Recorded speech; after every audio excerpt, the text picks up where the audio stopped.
Sejarah itu bosenin. Sejarah itu bikin ngantuk. Boring, textbook banget. Ngapain sih ngomongin masa lalu? Udahlah, move on aja. Sejarah itu nggak penting. Sejarah kok gitu? Sejarah kok gitu? Sejarah? Jarang Kok gitu? kok gitu. Sejarah tuh gini. Hai, kembali lagi nih bersama saya Putri di channel Sejarah Kok Gitu. Pada video kali ini kita akan membahas mengenai tantangan apa saja sih yang dihadapi oleh bangsa Indonesia setelah merdeka. Nah, sebelumnya kita akan melihat bagaimana keadaan Indonesia setelah merdeka. Keadaan Indonesia pada awal kemerdekaannya secara politis belum begitu mapan. Adanya ketegangan, kekacauan, dan berbagai insiden masih terus terjadi. Hal tersebut karena masih ada yang tidak ikhlas kalau Indonesia merdeka. Contohnya nih, rakyat Indonesia yang masih harus bentrok dengan sisa-sisa kekuatan Jepang. Selain menghadapi kekuatan Jepang, bangsa Indonesia juga harus menghadapi tentara Inggris yang pada saat itu datang atas nama sekutu. Juga ada nikah dari Belanda. Pemerintah dan kelengkapan negara sudah terbentuk, tetapi karena baru berdiri tentunya masih banyak kekurangan. Begitu juga dengan kondisi perekonomian yang masih memprihatinkan, yakni terjadi inflasi yang cukup tinggi. Hal tersebut dipicu karena adanya peredaran mata uang Jepang yang tidak terkendali, sementara nilai tukarnya sangat rendah. Pada waktu itu berlaku 3 jenis mata uang, yakni mata uang pemerintah Hindia Belanda, mata uang Jepang, bahkan setelah nikah datang ke Indonesia juga diberlakukan mata uang nikah. Kondisi perekonomian semakin parah karena adanya blokade yang dilakukan oleh Belanda. Tujuannya untuk menjatuhkan perekonomian Indonesia.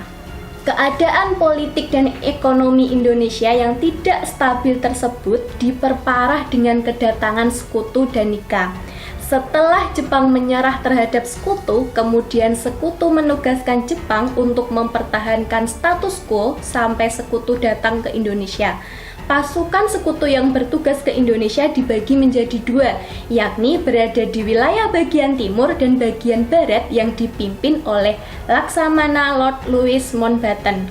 Kemudian Mountbatten ini membentuk AFNE yang dipimpin oleh Letnan Jenderal Sir Philip Christopherson.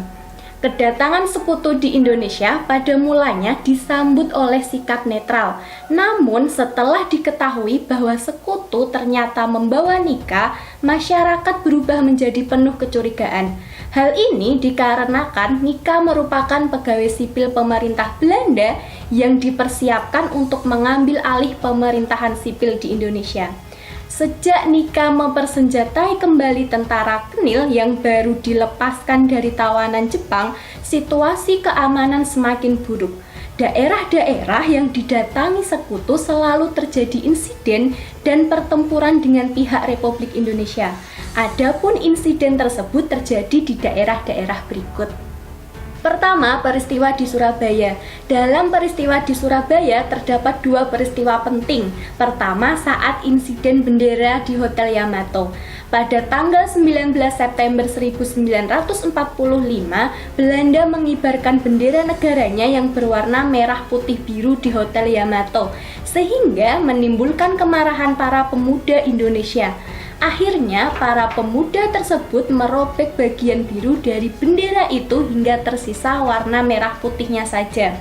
Kemudian, peristiwa penting kedua di Surabaya, yakni saat Gubernur Jawa Timur menolak ultimatum yang diberikan oleh AFNE. Ultimatum tersebut muncul setelah tewasnya Brigjen AWS Malabi dalam pertempuran antara rakyat Surabaya dan pasukan AFNE. Pada tanggal 10 November 1945, pecahlah perang antara masyarakat Surabaya dengan pasukan AFNE. Saat itu, ribuan rakyat Surabaya gugur. Untuk mengenang peristiwa tersebut, dibuatlah Tugu Pahlawan di Surabaya dan tanggal 10 November diperingati sebagai Hari Pahlawan. Selanjutnya ada pertempuran 5 hari di Semarang. Ketegangan terjadi ketika tanggal 14 Oktober 1945 sebagian dari tawanan Jepang yang sedang diangkut dari pabrik gula Cepiring ke penjara Bulu Semarang melarikan diri. Pada petang harinya, petugas kepolisian Indonesia yang sedang menjaga sumber air minum di Wungkal diserang oleh pasukan Jepang dan terdengar kabar bahwa air ledeng di candi telah diracuni oleh Jepang. Kemudian Dr. Karyadi, kepala laboratorium Dinas Purusara, dibunuh oleh Jepang ketika ingin mengeceknya. Hal ini semakin menambah sengit pertikaian. Pada tanggal 17 Oktober 1945 tercapai suatu perundingan gencatan senjata. Pada tanggal 18 Oktober 1945, Jepang berhasil mematahkan serangan pemuda Indonesia dan mengeluarkan ultimatum, yakni agar para pemuda menyerahkan senjata pada tanggal 19 Oktober. Kalau tidak, Semarang akan dibumi hanguskan. Namun, menjelang pembumi hangusan, tentara sekutu sudah berlabuh di pelabuhan Semarang, sehingga rencana tersebut pun gagal. Yang ketiga ada pertempuran Ambarawa. Pertempuran Ambarawa di Jawa Tengah melibatkan Tentara Keamanan Rakyat atau TKR Indonesia dengan pasukan sekutu. Pertempuran ini berlangsung sekitar 3 minggu yang dimulai tanggal 20 November 1945. Pasukan sekutu yang datang untuk melucuti senjata tentara Jepang yang ada di Ambarawa dan Magelang. Ternyata tentara sekutu diboncengi oleh Nika. Insiden bersenjata mulai timbul setelah tentara sekutu serta Nika membebaskan secara sepihak interniran Belanda di Magelang dan Ambarawa. Pasukan sekutu dan TKR pun bentrok, walaupun sudah ada perundingan sebelumnya. Kemudian pada tanggal 12 Desember 1945 dini hari, pasukan TKR bergerak menuju sasaran masing-masing. Dalam waktu setengah jam, pasukan TKR berhasil mengepung musuh dalam kota.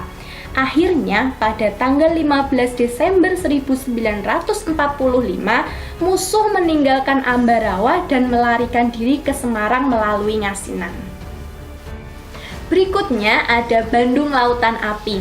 Tentara sekutu mengeluarkan ultimatum pada tanggal 21 November 1945 agar kota Bandung bagian utara dikosongkan paling lambat 29 November.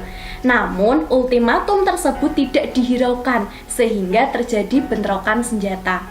Hasilnya, Bandung Utara dikuasai oleh sekutu sementara Bandung Selatan dikuasai oleh TKR.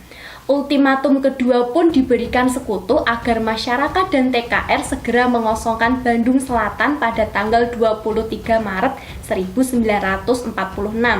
Setelah mempertimbangkan keselamatan masyarakat dan politik, pemerintah Indonesia memerintahkan TKR segera mundur dan mengosongkan Bandung Selatan. TKR pun mengikuti perintah tersebut, namun mereka tidak mau memberikan Bandung Selatan secara cuma-cuma, sehingga para pasukan membumi hanguskan wilayah tersebut. Setelah itu, para pejuang tetap melakukan perlawanan dengan melakukan perang gerilya, kemudian gugurlah Muhammad Toha pada peristiwa tersebut. Saat ini, peristiwa tersebut dikenang sebagai sebutan Bandung Lautan Api. Nah, itulah beberapa perjuangan yang dilakukan oleh para pahlawan bangsa Indonesia untuk mempertahankan kemerdekaan Indonesia. Apakah sampai di situ saja perjuangannya? Tentunya tidak. Masih ada perjuangan-perjuangan para pahlawan kita untuk mempertahankan kemerdekaan. Jadi, selalu ikuti perkembangan materi di channel kami ya. Sekian dari saya, terima kasih.